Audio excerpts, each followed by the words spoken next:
Rumah Belajar, perkenalkan saya Dia Wisma Pradana Mahatma, Guru Bimbingan dan Konseling di SMP Negeri 5 Tejapula, Buleleng, Bali.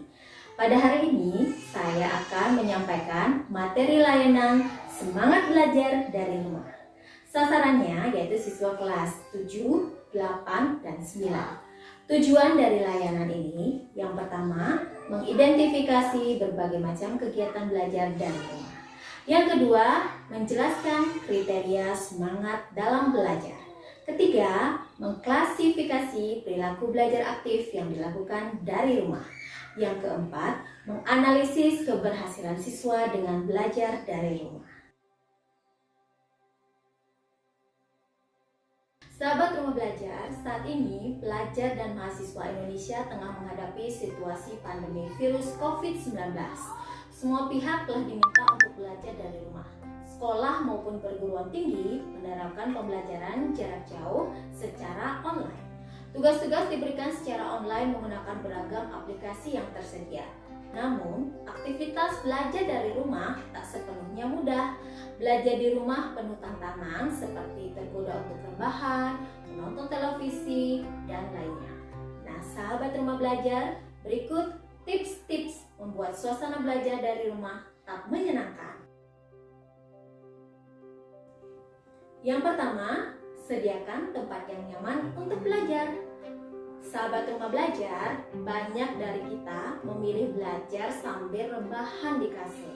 Rebahan di kasur memang nyaman, tetapi nyaman untuk beristirahat. Belajar sambil rebahan di kasur bisa membuat badan pegal dan konsentrasimu buyar. Kamu juga bisa malah tertidur saat belajar.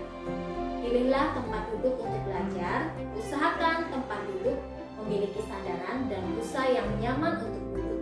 Selain itu, sediakan meja yang posisinya tak terlalu rendah dan tinggi dari posisi dudukmu. Yang kedua, sediakan alat-alat yang digunakan untuk belajar.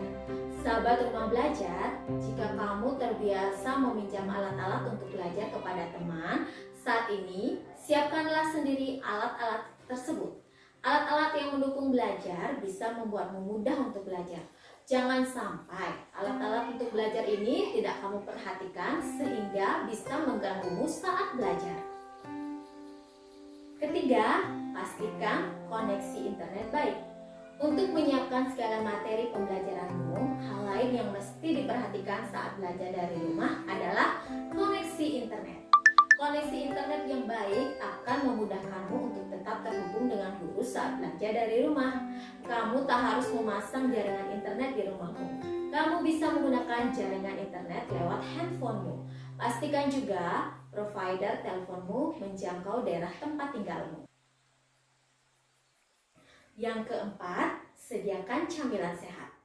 Sahabat Rumah Belajar, kegiatan belajar tentunya akan membuat tenaga terkuras. Meskipun secara fisik tak banyak bergerak, tetapi belajar menguras tenaga karena berpikir. Supaya sahabat Rumah Belajar tetap semangat dan tak lelah saat belajar, sediakan camilan secukupnya. Siapkan camilan seperti kacang-kacangan, buah-buahan, dan camilan berkalori tinggi lainnya. Yang kelima, jauhkan benda-benda yang membuatmu kurang fokus. Sahabat Rumah Belajar, belajar di rumah pasti tak akan luput dari gangguan-gangguan yang membuatmu kurang fokus. Gangguan bisa datang dari televisi ataupun mainan. Rumah memang sejatinya adalah tempat untuk tenang dan beristirahat sehingga bisa mengganggumu untuk fokus belajar. Saat ini, kurangilah akses ke kegiatan-kegiatan yang bisa mengganggumu belajar di rumah. Dan yang terakhir, pastikan ruanganmu punya pencahayaan maksimal. Nah, sahabat Rumah Belajar, supaya mata dan kepalamu tak pusing, perhatikan pencahayaan di tempatmu belajar. Jangan sampai ruanganmu minim pencahayaan karena bisa membuat matamu rusak dan kepalamu pusing. Selain itu, belajar di tempat yang redup atau cenderung gelap akan membuatmu malas. Matamu akan bekerja keras untuk melihat sehingga lama-kelamaan akan membuat mata cepat letih dan mengantuk lebih cepat. Baiklah sahabat Rumah Belajar, demikian materi layanan Semangat Belajar dari Rumah. Semoga kita semua tetap semangat belajar meskipun belajar di rumah. Sampai jumpa, terima kasih.